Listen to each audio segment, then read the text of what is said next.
আলহামদুলিল্লাহ আলহামদুলিল্লাহ ওয়াকাফা ওয়া সালামুন আলা ইবাদিহিল্লাযীনা ইসতাফা আম্মা বা'দ।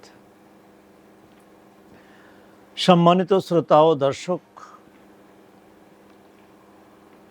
আল হিকমাতুন নাফিয়া ফাউন্ডেশনের এই মহৎ উদ্যোগকে সাধুবাদ জানিয়ে শুরু করছি আজকের আলোচনা। মাহে রমজানুল মুবারকে মায়েদের কর্তব্য এবং পালনীয় কাজগুলি কী কী। আলহামদুলিল্লাহ, রসুল করিম সাল্লাল্লাহু আলাইহি ওয়াসাল্লামের হাদিস অধ্যয়নের দ্বারা বোঝা যায় মায়েদের জন্য জান্নাত অনেক সহজ। তাদেরকে আল্লাহ পাক কিছু এক্সট্রা দায়িত্ব দিয়েছেন, যেমন সন্তান গর্ভে ধারণ করা, প্রসব করা, লালন পালন করা, ঘরের কাজ সামাল দেওয়া, স্বামীকে তুষ্ট রাখা ইত্যাদি। এই গুরু দায়িত্ব পালন করার পরে ইবাদত ও বন্দেগীর ক্ষেত্রে তারা যদি কিছু পিছেও থাকে, কিন্তু জান্নাতে তারা যাবে স্বামীদেরও আগে। কেননা হাদিস থেকে বোঝা যায় যে জান্নাতীদেরকে যখন জান্নাতের হুর ও গলমানরা স্বাগত জানায় জান্নাতে নিবে, তখন এই দুনিয়ার বিবিরাই ওই হুর ও গলমানদের সরদারনি থাকবেন, তাদের নেতৃত্ব দিবেন। এতে বোঝা গেল যে পুরুষ জান্নাতে যাওয়ার আগে নারীরা জান্নাতে প্রবেশ করেই থাকবে। রমজান মুবারকে মায়েদের কিছু নির্ধারিত ওজর আছে। এই ওজরের দিনগুলি ব্যতীত বাকি 1 নম্বরে তাদের রোজা পালন করা, অন্যান্য ঘরের যে দায়িত্ব আছে সেই দায়িত্ব পালন করার কারণে মায়েরা হয়তো এত বেশি নফল আদায় করতে পারবেন না, এত বেশি তেলাওয়াত করতে পারবেন না। তারপরও আমি অনুরোধ করব যে অনেক মায়েরা আছেন আলহামদুলিল্লাহ, এর ভিতর দিয়েও কোরআনে পাকের একাধিক খতম করেন, তারাবির নামাজ পরিপূর্ণ আদায় করেন, এছাড়াও অনেক নওয়াফিল ইবাদত করেন। আবার এমনও মায়েরা আছেন যারা একটু সুযোগ পেয়ে রোজা, তাদের যে নির্ধারিত ওজর আছে তার আগে পরে আরও কিছু রোজা ছেড়ে দেন। এই রোজাগুলিকে পরবর্তী 11 মাসেও তাদের পালন করার সুযোগ হয়ে ওঠে না। আমি অনুরোধ করব, পবিত্র মাহে রমজানে খুব আন্তরিকতার সাথে ফরায়েজ, ওয়াজিবাত, সুননে মুআক্কাদাত, ফরায়েজ অর্থাৎ যত ফরজ আছে সেগুলিকে যথাযথভাবে পালন করা, ওয়াজিবাত মানে যত ওয়াজিবগুলি আছে সেগুলিকে পুঙ্খানুপুঙ্খভাবে আদায় করা, সুননে মুআক্কাদাত অর্থাৎ সুন্নতে মুআক্কাদাত যে আমলগুলি আছে, ফরায়েজ যেমন নাকি ফরজ নামাজ, পর্দা অবলম্বন করা ইত্যাদি ইত্যাদি, এগুলো ফরজ। ওয়াজিবাত যেমন নাকি বিতরের নামাজ পড়া ওয়াজিব, নামাজের ভেতরেও কিছু ওয়াজিব আছে, এগুলি যথাযথভাবে পালন করা। সুন্নতে মুআক্কাদাত যেমন নাকি প্রত্যেক নামাজের আগে পরে কিছু সুন্নত আছে। ফজরের আগে 2 রাকাত সুন্নত আছে, জোহরের আগে 4 রাকাত এবং পরে 2 রাকাত, এশার পরে 2 রাকাত। এই সুন্নতগুলিকে অত্যন্ত আহমিয়তের সাথে, গুরুত্বের সাথে এগুলিকে পালন করা। এছাড়াও কিছু নওয়াফিল অন্য মাসে যেটা করা হয় না, এই মাসে একটু পাবন্দির সাথে মায়েদেরকে করার অনুরোধ জানাবো। যেমন এই কোরআনে পাকের তেলাওয়াত, এটার জন্য একটু সময় বের করে নিলে অবশ্য মায়েদের যে দায়িত্ব, সর্বক্ষণিক তারা কাজে ব্যস্ত থাকে, মনে হয় বড় কিছু করছেন না, কিন্তু দেখা যায় তাদের যে মৌলিক আরামটুকু করা, স্বাস্থ্যের প্রয়োজনীয় যে আরামটুকু, এটা তাদের হয় না। তারপরেও আমি বলবো যে দুনিয়ার জন্য আমরা অনেক কিছু করি। রমজান এটা একটা মৌসুম, যেমন নাকি ধানের মৌসুমে কৃষক ধান গোলায় তোলার চেষ্টা করে, মাছের মৌসুমে জেলে মাছ ধরে সে একটা লাভবান হওয়ার চেষ্টা করে, ব্যবসায়ীদের বিভিন্ন মৌসুম আছে, তো এই রমজান মুবারক এটা হলো মোমেনদের জন্য সওয়াব কামানোর একটা মৌসুম। এই মৌসুমেও নারী পুরুষ সকলকে যত্নবান হয়ে নিজের আখিরাতকে বানিয়ে নেওয়ার চেষ্টা করা। আল্লাহ পাক আমাকে, আমাদের মা বোনদেরকে এই ব্যাপারে যত্নবান হওয়ার তৌফিক দান করেন।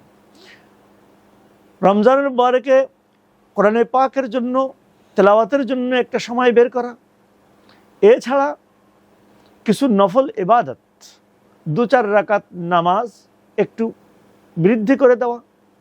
অন্যান্য মাসে শেষ রাতে তাহাজ্জুদের জন্য ওঠার সুযোগ হয় না। রমজানে যে কোনো প্রকারে হোক না কেন আমরা সেহরির জন্য সকলেই উঠি। এই ওঠাটা যদি আমরা আর 15 মিনিট আগে উঠতে পারি তাহলে সুবিধাটা কি হয়, যে আমরা কমপক্ষে 4 রাকাত, 6 রাকাত, 8 রাকাত তাহাজ্জুদ যদি পড়ে নিতে পারি, তাহলে এটা আমাদের জীবনের একটা বড় পাওনা হবে। হযরত নবী করিম সাল্লাল্লাহু আলাইহি ওয়াসাল্লাম জীবনে তাহাজ্জুদ পড়েননি এমন রাত আল্লাহর নবীর জীবনে খুব কমই ছিল। আল্লাহর নবীর জীবনী স্টাডি করলে দেখা যায়, পড়লে দেখা যায়, আলোচনা করলে দেখা যায় যে আল্লাহর নবী সফরে থাকা অবস্থায় পর্যন্ত, যুদ্ধে গেছেন তখনও আল্লাহর নবী তাহাজ্জুদ আদায় করার ব্যাপারে যত্নবান ছিলেন। এমনকি সফর যখন চলমান তখনও আল্লাহর কেবলা নফল নামাজ পড়ার ক্ষেত্রে চলমান অবস্থায় কেবলামুখী হওয়া জরুরি না। খবরদার এটাকে আবার কেউ ভুল না বুঝি, ফরজ নামাজের ক্ষেত্রে কিন্তু মসলা এটা না, এটা হলো সফর অবস্থায়, চলমান অবস্থায় যদি কেউ নফল পড়তে চায় কেবলামুখী হওয়া জরুরি না। গাড়িতে বা সাওয়ারিতে যে অবস্থায় বসে আছে ওই অবস্থায় নফল নামাজ আদায় করা শরীয়তে বৈধ, কিন্তু ফরজ নামাজ, ওয়াজিব নামাজের জন্য তাকে নিচে নামতে হবে এবং কিবলামুখী হয়ে আদায় করতে হবে। তো আল্লাহর নবী নফলের প্রতি এত যত্নবান ছিলেন পুরাটা জীবন 12টি মাস। তা আমরা পুরা জীবন 12 মাস না হলেও অন্তত বছরের একটা মাস আমাদের সকলের এই ব্যাপারে একটু যত্নবান হওয়া উচিত। একটা মহা সুযোগ। অন্যান্য 11 মাসে রাতের এই সময়ে ওঠা হয় না, আর রমজান মুবারক মাসে যেহেতু আমাদের দেশের সংখ্যাগরিষ্ঠ মুসলিম দেশ, সবাই উঠে যায়, আশপাশের সবাই উঠে যায়।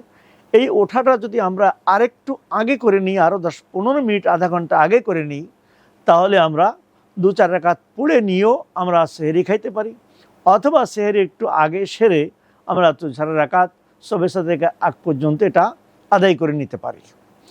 আরেকটা কাজ এই ব্যাপারে বলবো যে ইফতার করানোর যে সওয়াবের কথা আছে হাদিসে, এটা মা বোনরা অত্যন্ত সুন্দরভাবে এটা আদায় করতে পারেন।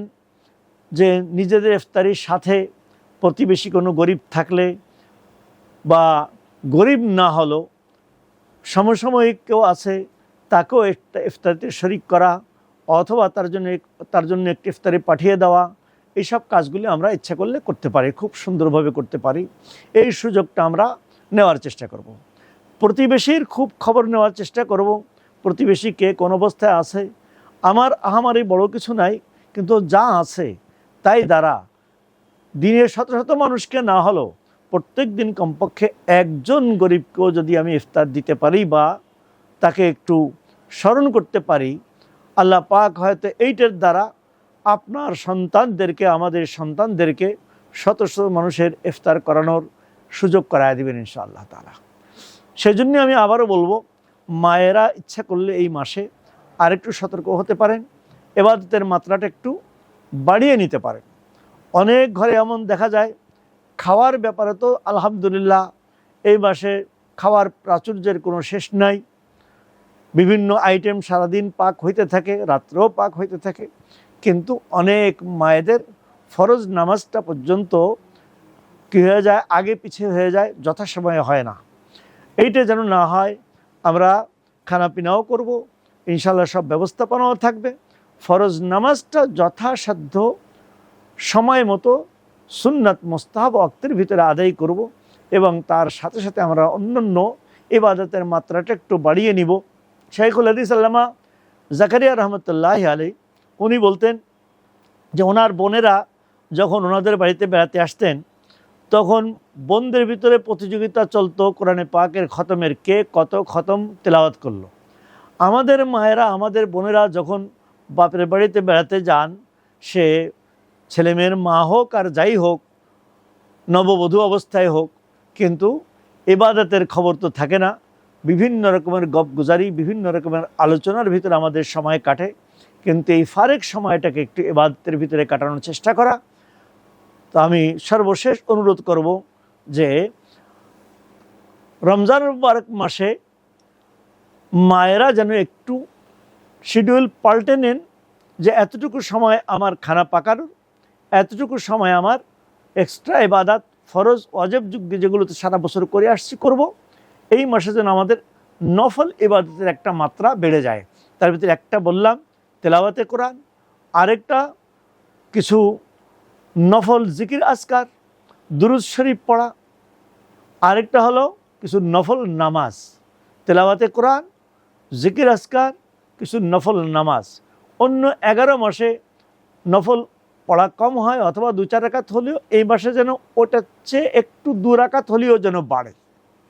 অন্য মাসে তেলাওয়াত হতো না, এই মাসে যেন কম করে হলেও একটা খতম তেলাওয়াত যেন আমাদের হয়।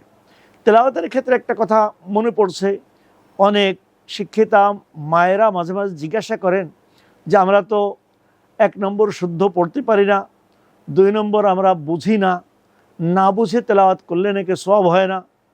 তা না বুঝে তেলাওয়াত করলে সওয়াব হয় না, এই কথাটা একটা নিতান্ত ভ্রান্ত এবং ভুল কথা।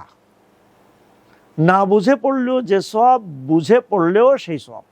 বুঝে পড়লে আল্লাহ সওয়াব একটু বেশি দিবেন, মাত্রাটা অনেক বেশি হবে। আর না বুঝে পড়লেও হাদিসে যে 1 অক্ষরে 10 নেকির কথা আছে, সেই পরিপূর্ণ নেকি পাবেন, এতে কোনো কমতি হবে না। আরেক প্রশ্ন যে বলছেন যে আমরা শুদ্ধ পারি না, শুদ্ধ পারি না, যতটুকু পারি এতটুকু করি। পরিপূর্ণ শুদ্ধ কারি আব্দুল বাসেত সাহেবের মতো তেলাওয়াত তো আমিও পারি না। আমাদের দেশের যে ইন্টারন্যাশনাল কারি সাহেবরা, হাফেজ সাহেবরা আছেন, তাদের মতো তেলাওয়াত তো আমারও না। তাই বলে কি আমি তেলাওয়াত বন্ধ করে দেব? না, যার যতটুকু আছে তার অতটুকু দ্বারা তেলাওয়াত চলতে থাকবে। হ্যাঁ, তবে একটা কথা, অনেক মা বোনেরা আছেন যারা আরবির থেকে শেখেন নিয়ে বাংলা দেখে দেখে বাংলার থেকে উচ্চারণ শিখছেন। আপনাদের সমীপে আমার অনুরোধ থাকবে যে আপনারা কোনো একজন কারি সাহেব পর্দার মাধ্যমে অথবা কারিয়া, যে সমস্ত মহিলাদের কোরআন শুদ্ধ আছে, তাদের কাছ থেকে আপনি যে কোনো প্রকারে হোক না কেন জীবনের কিছু সময় বের করে, এই পবিত্র মাহে রমজানের কিছু সময় বের করে এই কোরআনকে শুদ্ধ করে নেওয়ার ব্যবস্থা করবেন। কোরআনকে শুদ্ধ পড়া এটাও ফরজে আইন। কোরআনকে শুদ্ধ পড়া ফরজে আইন, এই বিষয়টা আমাদের একবার পুরা জাতীয় দুর্বলতা, যে আমাদের সমাজে অনেক শিক্ষিত ভাইয়েরা আছেন, বোনেরা আছেন, 1 নম্বর তো কোরআন পড়তেই পারেন না, 2 নম্বর কোরআন পড়লেও তাদের 98% কোরআন পড়া নিতান্ত ভুল, যে ভুলটা অতখানি ভুল হওয়া উচিত না। ইংরেজি ভাষা, আমেরিকান স্টাইল, ব্রিটেন স্টাইল সবই জানি, কিন্তু কোরআনে পাকের একটা নর্মাল যে উচ্চারণ, এইটা জানলাম না, এর সে ব্যর্থতা মনে আর হইতে পারে না। আমাদের এলাকার, আমার পড়ার জামানার ঘটনা, আমাদের এলাকাতে এক ভাই কানাডা গিয়েছিলেন ডক্টরেট ডিগ্রি আনার জন্য, ইংরেজি ভাষার উপরে ডক্টরেট ডিগ্রি আনতে গেছেন। তো ওখানে যে এক মুসলিম মেয়ের সঙ্গে ওনার পরিচয়। তো ওই মেয়ে ওনাকে জিজ্ঞাসা করছিলেন যে তুমি কি কোরআন পড়তে পারো, আমাদের ধর্মীয় গ্রন্থ কোরআন পড়তে পারো? বলে হ্যাঁ পারি। তুমি কি এটা বোঝো? তখন উনি বলছে যে না, আমি বুঝি না। তখন এই মেয়েটা পরবর্তী যে প্রশ্নটা করছিল খুব মারাত্মক ছিল। মেয়েটা পরবর্তী প্রশ্ন করে যে তোমাদের দেশে এরকম বোকার পার্সেন্টেজ কত? এই প্রশ্ন করার পরে ভদ্রলোক, উনি যে থিসিস লিখতেছিলেন ওটাকে উনি সাময়িক মুলতবি করে এই কোরআন শিক্ষার পিছনে ওখানে লাগেন। একজন আলেমের কাছে গিয়ে উনি কোরআন পড়ে, কোরআন শিখে, এবং ওখান থেকে ওই মেয়ের কারণে উনি দাড়ি রেখে, জুব্বা গায়ে দিয়ে, টুপি পরে তারপরে বাংলাদেশে আসেন। ডক্টরেট ডিগ্রিও নিয়ে আসছেন, তাতে ওনার একটু সময় বেশি লাগছে, কিন্তু উনি পাক্কা মুসলমান হয়ে আসছেন ওই মেয়েটার কথার কারণে। পরবর্তীতে ওই মেয়ে ওনার ওয়াইফ হয়েছিল, সেটা ভিন্ন কথা, লম্বা ইতিহাস। আমি বলতে চাচ্ছি একটা কথা, যে একটা মুসলিম মেয়ে সে কোরআন শুদ্ধ করে পড়া শিখতে পারে কানাডার মতো দেশে থেকে, যার পরিবার মুসলমান না, পিতামাতা মুসলমান না, বংশসূত্রে সে মুসলমান না, পারিবারিক সূত্রে জন্মসূত্রে সে মুসলমান না, একটা উচ্চ শিক্ষিতা মেয়ে, এই উন্নত বিশ্বের একটা মেয়ে, সে কোরআন শুদ্ধ পড়তে পারে, কোরআন বোঝে। আর আমরা মুসলমানের সন্তান, মুসলমান হয়ে আমরা এত এই মসজিদ মাদ্রাসার দেশে বাস করে আমরা যদি কোরআন শিখতে না পারি, মায়েদের এখনও যদি আপত্তি থাকে যে আমার শিক্ষার ব্যবস্থা নেই, ছোটোবেলায় শিখি নেই, এখন ছেলে মেয়ে নিয়ে, সংসার নিয়ে, চাকরি জীবন ইত্যাদি ইত্যাদি, আমাদের ওজরের কোনো শেষ নাই। এই ওজর আপত্তি আল্লাহ পাকের কাছে কতটুকু গৃহীত হবে আমি জানি না। আমার অনুরোধ থাকবে এতটুকু, যে জীবনের একটু সময় বের করে, এত ব্যস্ততার ভিতর দিয়েও দৈনিক না হলেও সপ্তাহে 2-4 দিনের মতো হলেও কোনো একজন কারি সাহেব পর্দার মাধ্যমে, পর্দা সহকারে, অথবা কোনো একজন কারিয়া, অর্থাৎ যে সকল মহিলারা কোরআন শুদ্ধ পড়তে পারেন। আজকাল তো আলহামদুলিল্লাহ মেয়েদের ভিতরেও অনেক ভালো ভালো কোরআন তেলাওয়াতকারিনী পাওয়া যায় এবং কোরআনে হাফেজা পাওয়া যাইতেছে, যা একসময় এদেশে অত্যন্ত বিরল ছিল, অসম্ভব ব্যাপার ছিল, অকল্পনীয় ছিল। আজ আলহামদুলিল্লাহ ঘরে ঘরে না হলেও অন্তত পাড়ায় পাড়ায়, মহল্লায় মহল্লায় 2-1 জন করে পাওয়া যায়। তো এদের কারো মাধ্যমে তার কাছে গিয়ে হোক, তাকে দাওয়াত দিয়ে বাসায় নিয়ে হোক, তাকে কোনো পারিশ্রমিক দিয়ে হোক, উপযুক্ত পারিশ্রমিক দিয়ে হলেও তার কাছ থেকে কোরআন শুদ্ধ করে নেওয়ার আহ্বান জানিয়ে আমি আমার আজকের বক্তব্য শেষ করছি। সকলকে আন্তরিক ধন্যবাদ ও শুভেচ্ছা। আসসালামু আলাইকুম রহমতুল্লাহ।